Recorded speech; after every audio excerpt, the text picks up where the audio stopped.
Bonsoir la famille, j'espère que tout le monde va bien. Je sais qu'il est tard et que ça va faire plaisir à beaucoup d'entre vous. Mais le couvre-fuego qui commence dans quelques jours et qui sera actif pendant minimum 6 semaines, de 21h à 6h du matin, a provoqué chez vous beaucoup de questionnements, notamment sur Instagram, où les gens m'ont dit « Mais tonton, 21h, 6h, c'est typiquement les heures où tu es actif. » Parce que moi, je suis quelqu'un qui sort beaucoup la nuit, comme un sanglier. Et donc, du coup, vous m'avez demandé, mais comment tu vas faire? Mais même, qu'est-ce que tu fais le soir? Bah, c'est très simple. Je vais vous emmener avec moi pendant cette nuit où je vais vous montrer un peu ce que je fais et ce qui me tient vraiment à cœur. J'espère que ça vous plaira la famille. Bonne vidéo. Généralement, après dîner, une fois que les enfants font dodo, une fois que tu as donné le bain, une fois que tu as fait 1 milliard de trucs, là, je vais sortir pour faire mon petit tour nocturne. Et généralement, je vais toujours prendre, entre guillemets, ma voiture que j'aime par rapport à l'autre. Généralement, j'ai toujours 2 voitures, donc le Daily, avec lequel je vais aller un peu partout, aller à mes tournages, sortir un peu de Paris, etc. Mais c'est plus une voiture que je vais utiliser au quotidien, tu vois. La voiture dans laquelle je vais sortir le soir, c'est, on va dire, la voiture que je privilégie un peu plus, qui est un peu plus la voiture vitrine, si on peut appeler ça, et celle que je prends plus de plaisir à conduire, on va dire. Ensuite, j'arrive à Porte-Maillot, mais je sors jamais Porte-Maillot. Parce que Porte-Maillot, si vous voulez, je l'aime pas, elle sert à rien. En plus, à cause des travaux du train, elle est vachement encombrée. Donc du coup, je fais toujours la même chose, puisque j'ai un très vieux rituel. C'est à chaque fois que je fais ma balade, je vais passer à chaque fois dans des endroits spécifiques et c'est toujours le même circuit. Donc si un jour vous voulez m'abattre comme tout pas, bah écoutez, vous savez comment faire. Généralement, ce tour-là, je le fais quand je suis tout seul, puisque c'est mon petit entre guillemets moment à moi. Plus c'est tard, plus il est tard, plus je le fais en fait. Plus il est tard, mieux c'est, parce que là vraiment je suis complètement tranquille.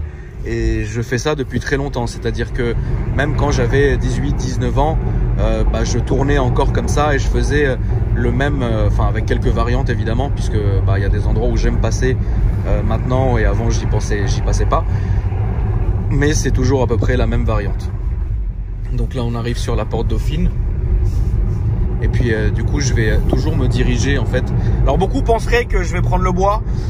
Le bois, ça a des heures un peu. Alors le bois, pour pas vous mentir, j'y passe pas tout le temps. C'est pas un endroit. Alors c'était un endroit très marrant, hein, surtout quand on vloguait, etc. Il y a l'année dernière et tout. Mais aujourd'hui, voilà, je vais pas y aller instinctivement. Et depuis que je suis jeune entre guillemets non plus. Mais je vais toujours passer par là. Voilà. Là, on va arriver donc ce qu'on appelle le boulevard Suchet ou le boulevard Lannes, parce qu'il commence en boulevard Lannes, il finit en boulevard Suchet. Et du coup, je vais arriver ici.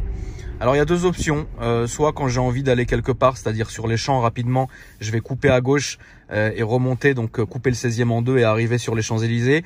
Mais quand je fais ma petite balade nocturne, j'aime bien continuer tout droit et ensuite passer là où j'ai habité pendant plus de 10 ans. Donc voilà, cette avenue est belle. Alors il y a un vrai truc, maintenant je crois plus que ça existe parce que ça fait longtemps que je les ai pas vus. Mais à l'époque, ici vous savez, c'est l'ambassade de Russie qu'on va avoir sur notre droite, pas maintenant, après le feu, au niveau de l'arrêt de bus. Et il y avait toujours, donc il y a toujours une guérite pour le policier quoi, que vous voyez là-bas au niveau du feu et de la moto. Mais maintenant elle est désertée et avant il y avait toujours un quart de CRS. C'est-à-dire que nous, quand on arrivait rempli d'espoir en Mini Cooper S à fond en décapotable, et en fait on arrivait tellement fort que les CRS nous entendaient, ils se mettaient au milieu de la route et à chaque fois on se faisait pourrir, on prenait des amendes, etc. Donc du coup maintenant ça m'est tellement resté que je roule très doucement sur cette parcelle, même si je sais que le point n'existe plus parce que là vous le voyez, il n'y a plus personne. Parfois je peux aller tout droit et à gauche et traverser le jardin du Ranelagh.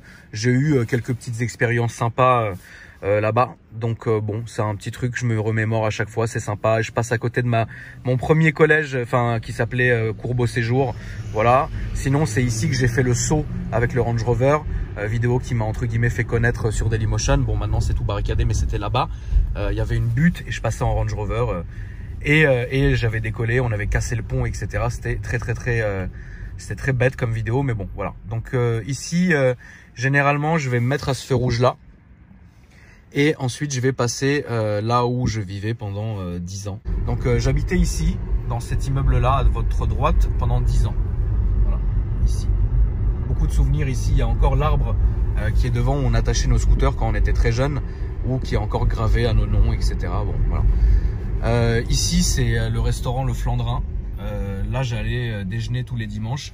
Et oui, c'est ici que je suis tombé en Harley Davidson sur la terrasse pour épater Marie-Louise. Et que Marie-Louise s'est levée, elle a fait « Mais quel bolo ce mec !» Et j'ai plus jamais fait d'Harley Davidson et vu Marie-Louise après ce jour-là. Ensuite, généralement, je prends toujours à gauche pour passer avenue Victor Hugo. Sinon, je vais à droite aussi, ça dépend. Mais là, ce soir, je vais vous faire le grand tour du Seigneur. Donc, on va passer par avenue Victor Hugo. C'est d'ailleurs ici qu'on a fait un urban golf. On jouait au golf la nuit, comme ça, nocturne. On mettait un putt et on tapait comme ça. La vue est belle et dégagée. Regardez, la place est belle. Et puis bah on faisait un 8 trous, on va pas se mentir.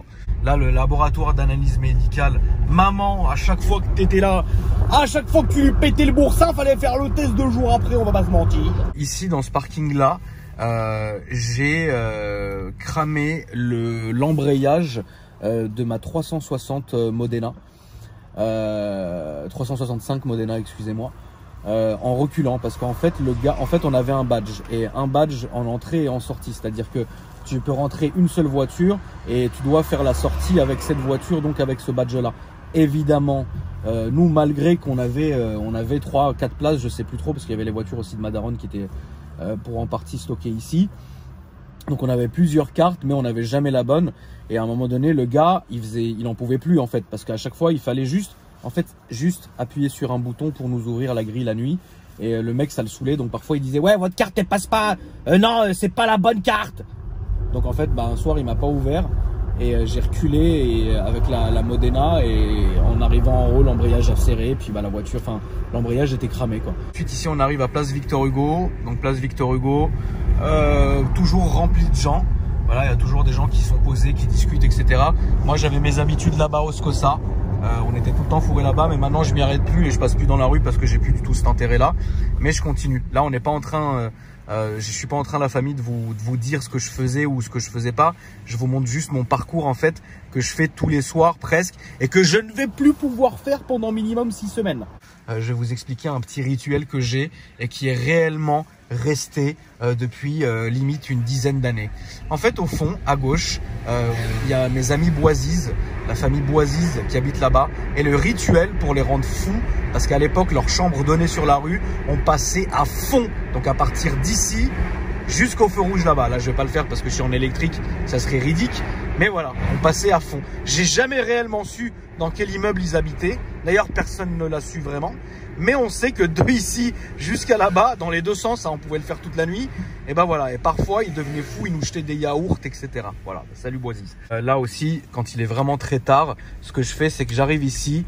Et en fait, là, vous allez avoir une petite rue qui monte ici. Donc, c'est la rue Lauriston. Et au fond, vous allez avoir l'épicerie de mon ami Lolo. Et je vous le dis, Lolo, c'est le point de passage obligé à chaque fois que je sors. D'ailleurs, je suis vraiment confus pour lui parce que je ne sais pas comment il va faire. On va peut-être demander à Lolo d'ailleurs. On va demander à Lolo. Bah non, là, il est occupé, il est avec un client, je ne vais pas l'emmerder. Donc là, voilà, ça c'est l'épicerie de Lolo, ici. Donc il est ouvert toute la nuit. Donc maintenant, il est ouvert justement à partir de 19 h jusqu'à 7 h du matin. Et maintenant, je ne sais pas comment il va faire malheureusement. Voilà. Donc Lolo, c'est réellement la famille. Ensuite, je vais prendre à gauche. Et ce trajet-là, je l'ai fait le soir où j'étais en live, justement sur mon Insta. Et qu'il y a eu le petit souci là avec la MG GT 4 portes. Et j'ai dû vendre la M2 compétition que j'aimais beaucoup à cause de mon échec cuisant. Et on va engager l'avenue Kléber. Avec à droite, vous avez l'hôtel Peninsula. Donc pour la commu de TK78, c'est là.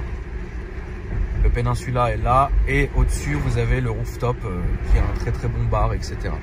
Ensuite, ça c'est vraiment mes abonnés du vieux de la vieille qui se rappellent de cette époque-là. En fait, j'habitais juste à côté. Et là, on va passer devant. Donc en fait, je vais passer ici.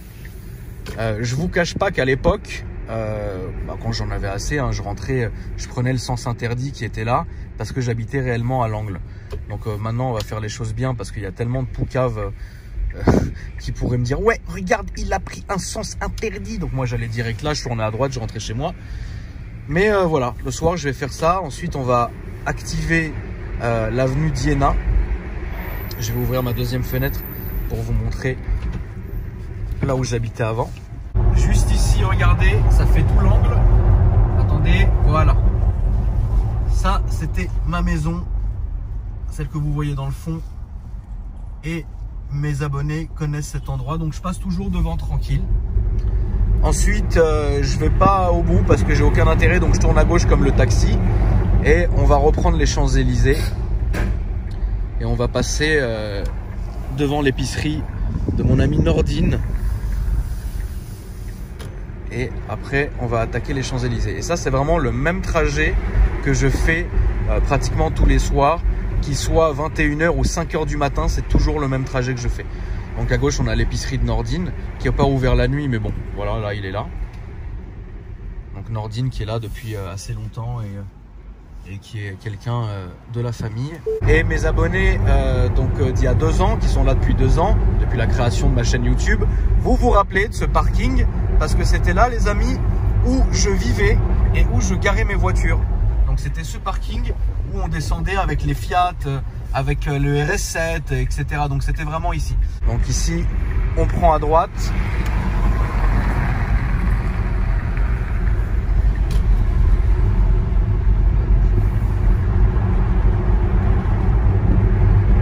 Et donc là, si beaucoup d'entre vous s'en rappellent, beaucoup de mes vlogs partaient d'ici. C'est-à-dire que la sortie de mon parking, elle était là. Et en fait, on commençait à filmer ici. Et là, on commençait à parler, à raconter un peu le vlog en fait. Ici sur la droite, vous avez le Prince de Galles collé à l'hôtel George V, qui pour moi reste le plus beau palace du monde, l'hôtel George V Four Seasons, avec tous les drapeaux, notamment celui de l'Arabie Saoudite, etc., qui est ici. Un très bon restaurant, entre guillemets, libanais où je vais, service rapide, c'est le Rimal. Je vais là-bas déjeuner quand je suis dans le coin. Ensuite, ici, vous avez la boutique Connect, etc., où je vais de temps en temps. Là, c'était mon tabac, là où j'allais acheter toutes mes garrots quand je vivais ici. Et là, vous connaissez, ça doit vous remettre des souvenirs de dingue parce que la majorité de mes abos qui sont là aujourd'hui, vous avez connu cette rue où j'arrivais justement devant chez moi. Alors ça me fait un peu de peine parce que putain, en l'espace de même pas un an, enfin si 1 an maintenant, je reconnais plus en fait. Il y a tout à fermer, il y a des travaux partout, etc. Ça, cet hôtel, on y allait le soir avec Alex pour aller faire pipi, discuter avec le concierge et tout, très gentil. Et moi, j'habitais là, les amis. Donc vous vous rappelez, hein, tous mes tournages ont commencé ici. J'habitais au 1er étage et on avait aussi le 2e. Voilà. Donc généralement, on se mettait ici, là, machin, on discutait. Moi, je me garais là. Enfin, tous mes abos de cette époque-là se rappellent d'ici. Et ils ont même mis, la mairie a mis, alors regardez, bravo à vous la famille, la mairie a mis ça, zone 30, ici. Et ça, c'était réellement à cause de nous. En fait, on passait tellement vite dans cette rue le soir, la nuit.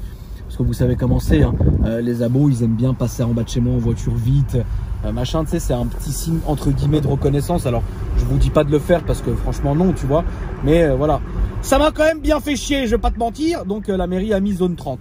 Là, on arrive évidemment à place François 1er. Là aussi, mes abos connaissent cette zone de tournage et tous les travers que mes abos faisaient ici quand on filmait, avec le très beau manoir Yves Saint Laurent qui est là et la vieille du 2e étage qui descendait nous pourrir et nous filmer.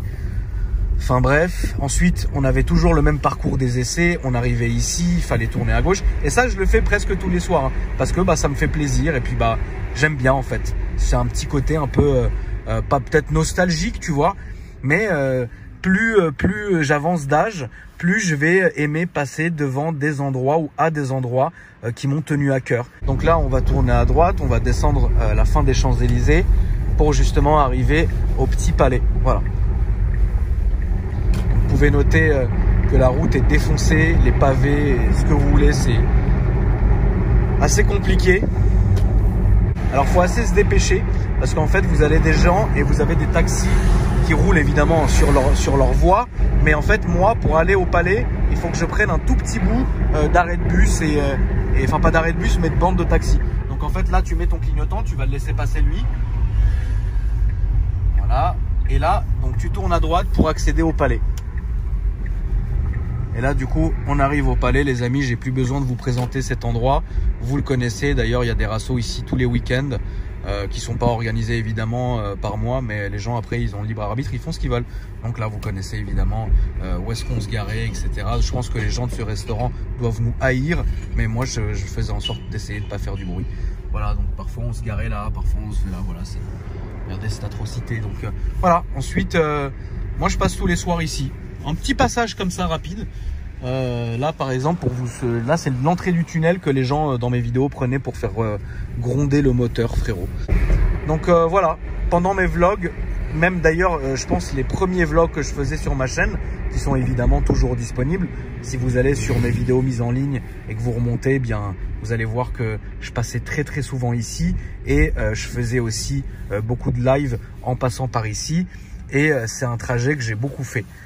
Donc on va passer à gauche à l'hôtel Lutetia. Donc cet hôtel a été fermé, je vais vous le montrer, pendant très longtemps pour rénovation. C'était malheureusement une histoire incroyable. Ils ont décidé de fermer l'hôtel suite au suicide de 2 vieilles personnes qui étaient venues passer en fait leur dernier jour dans une suite de l'hôtel. Et ils sont venus ici et ils ont mis fin à leur jour. Un couple, voilà. Et donc du coup après ça ils ont fermé l'hôtel pour le refaire et maintenant c'est magnifique. Regardez, c'est une bombe le machin. Il est magnifique. Ça c'est un vrai hôtel parisien. Là vous tournez à gauche. Ce feu là toujours au vert. Ensuite vous prenez cette petite rue. Donc là vous avez un épicier qui est ouvert assez tard sur la gauche. Donc si ça peut vous intéresser c'est cool. Et en fait, tout ce trajet, si vous faites attention aux vlogs que je faisais, par exemple la nuit avec Alex ou sans, hein, ou parfois tout seul ou quoi que ce soit, et vous allez vraiment reconnaître en fait cette avenue, ce décor en fait. Et je continue encore jusqu'aujourd'hui à me balader dans ces rues que je trouve super calmes, puisque le soir, vous le voyez, hein, là il n'y a pas grand monde. C'est un peu animé, mais on est au cœur de Paris, donc c'est souvent comme ça à ces heures-ci. Rien de bien spécifique. Là à droite vous avez le jardin du Luxembourg. J'y ai jamais mis un pied, mais c'est pas mal. Voilà, il paraît que c'est sympa. Je vais pas aller dans un parc, mais bon. Donc du coup on s'arrête ici et ensuite on va continuer tout droit. Alors il y a eu pendant un moment donné aussi où on pouvait circuler que à sens unique. Parce qu'ils faisaient des travaux là-bas. Là, ça a été vraiment une complication parce que la journée, je vous raconte même pas. En fait, ils transportaient les bouchons. Ici, ça suffisait pas. Tiens, on va en faire un, c'est beau ici. Ça, c'est ici, là, mais il n'y a rien à faire. C'est pas grave, faites des travaux. Tu vois, donc du coup, maintenant, c'est réglé après 10 ans. Donc, c'est cool, on peut de nouveau repasser ici en toute sérénité. Voilà. Là, vous avez l'entrée du parc qui est à droite. Et là, c'est assez sympa parce que vous avez une espèce d'hôtel qui est dans un renfoncement. En fait ici, c'est, voilà, regardez, c'est pas mal du tout, c'est mignon. Tu vois, Paris, c'est quand même une belle ville, on peut pas dire le contraire à la famille. C'est un truc de ouf, hein. J'ai une pensée, hein, c'est très con ce que je vais vous dire, mais j'ai une pensée à tous les restaurateurs qui, déjà en sortie de crise, étaient un peu mal en point. Mais là, franchement, là, ce coup-là, ça a été, je pense que ça va être très compliqué. Donc je voulais quand même témoigner, même si je vais pas souvent au restaurant, je voulais quand même témoigner mon soutien aux restaurateurs. Si vous trouvez que le quartier est joli, alors j'ai un petit film à vous proposer. En fait, j'ai 2 choses à vous proposer. Le premier, alors c'est très cuculapraline. Regardez-le tout seul sans votre meuf, sinon vous allez passer pour un abruti. C'est Hellphone, H-E-2-L, plus loin, P-H-O-N-E. Voilà, c'est vraiment tourné dans ce quartier. C'est un film comique, c'est un de mes films cultes. C'est tourné dans ce quartier. Ensuite, deuxième chose, vous avez plein de reportages sur Paris de l'acteur Laurent Deutsch, que je vous conseille vraiment de regarder parce que franchement ça vous apprend plein de choses sur la capitale et c'est très intéressant et ça a été très bien fait. Et franchement, alors c'est pas quelqu'un que je connais, mais c'est quelqu'un que j'aurais bien voulu pouvoir vlogger, interviewer et qui me fasse vraiment une belle visite de Paris, quoi. Place Monge la famille qui est sur notre droite et moi toujours, et là vous vous rappelez vraiment les vrais de la chaîne, quand Alex et moi on prenait notre petit déjeuner ici au tabac. Quand on allait très tôt, le tabac était ouvert et on prenait notre petit déjeuner ici, puis après on allait dormir tranquille. Ensuite directement à gauche, et là on va arriver donc à la grande mosquée de Paris, donc qui a été donc architecture type Hassan II ici, avec un grand minaret. De mémoire il fait 90 mètres je pense. Et voilà. Moi, quand j'ai pas la Tesla, généralement là je rentre à la maison à partir d'ici. C'est-à-dire qu'en fait, je vais toujours tout droit, je prends les quais, toujours tout droit, et j'arrive. Ah tiens, voiture en panne ça. Bon, je pense qu'ils vont être assez nombreux pour la pousser quand même. Là, la famille, ils sont beaucoup, donc ça va aller.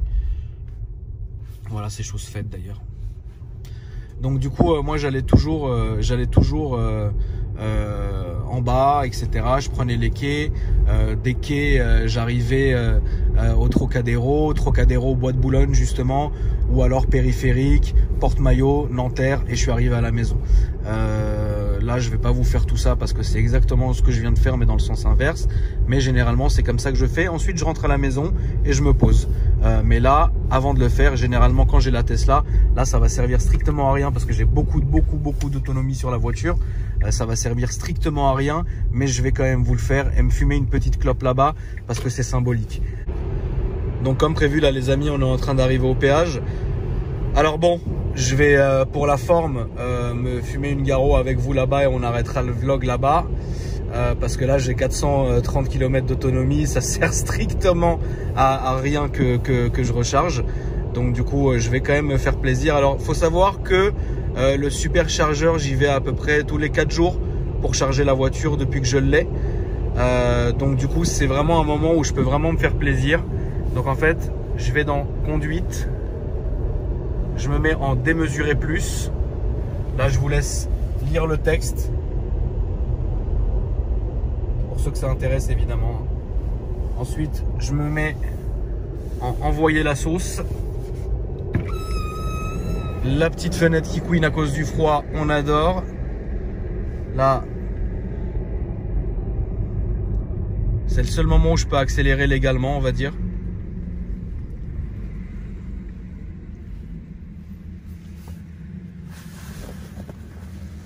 Eux, dans la guérite, là-bas, ils doivent se régaler, frère. Ils doivent voir de ces dingueries. Allez. Et du coup, c'est parti.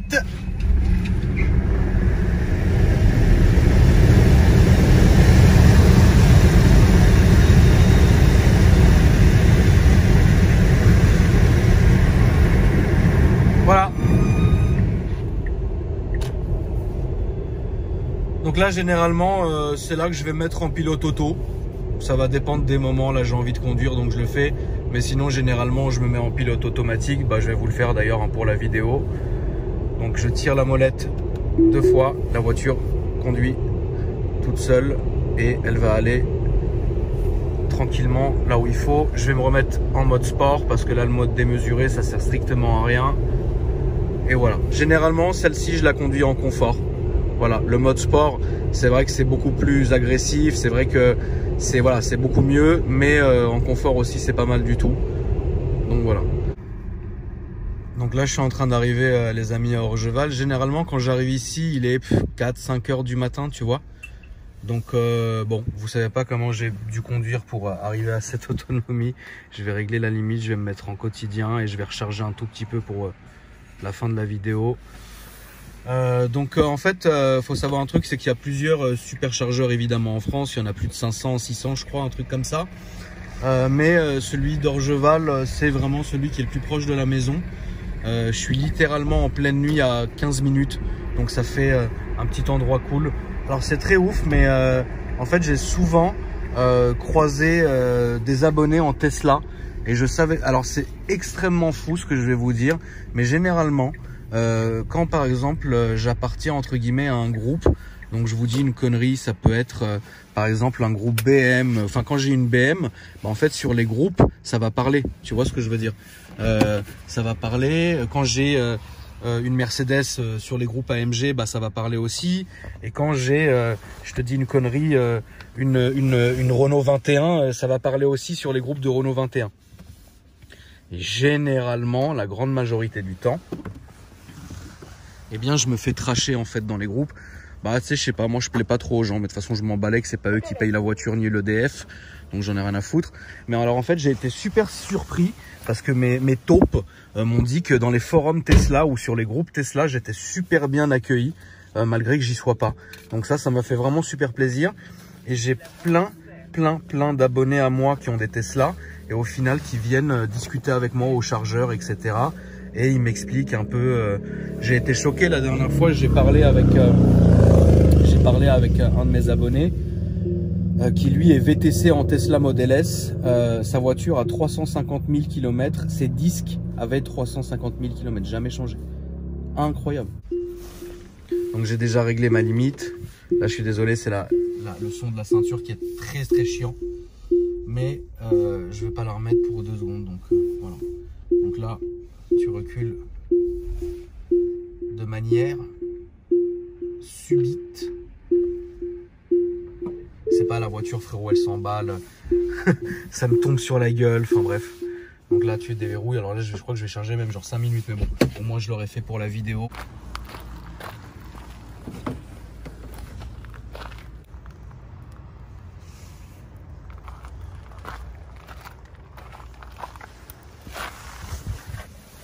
Voilà, donc là, ça démarre. Franchement, je pense que je vais charger 5 minutes, quoi. C'est juste pour le délire, en fait. Pour être venu ici et vous montrer un peu comment ça se passe. Bon, 10 minutes. C'est comme ça, généralement, que je finis mes nuits. Et puis, après ça, je rentre à la maison, je dîne. Alors, généralement, non, pas vraiment.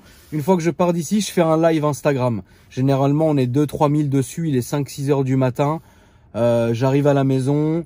Je me fume une clope avec les abonnés. Ensuite, je vais tranquillement manger. Je me pose devant un film et puis bah je dors jusqu'au lendemain et puis bah après voilà quoi. Mais bon, c'est de vous dire que bah pendant 6 semaines en fait, je pourrais pas faire ça. Alors évidemment, il y a plus grave, hein. Le but c'est pas de dire ah machin, je le plains, pas du tout. Vous savez, je suis le dernier à plaindre et vous le savez aussi. Mais voilà, c'était des petits trucs que je faisais qui me faisaient plaisir. Rien de fou en soi, mais parfois les trucs les plus simples sont les meilleurs. Donc je voulais vous le faire profiter, la famille. Sur ce, je vous embrasse. Évidemment, nouvelle vidéo après-demain. Voilà. Et pour ceux qui sont un peu dans mon cas, qui aiment beaucoup rouler, qui sont nocturnes, bah patience, on verra bien ce qu'ils nous réserveront bientôt. Donc voilà. En tout cas, 2020, c'était. Tu l'as senti celui-là. Hein, je vais pas te mentir.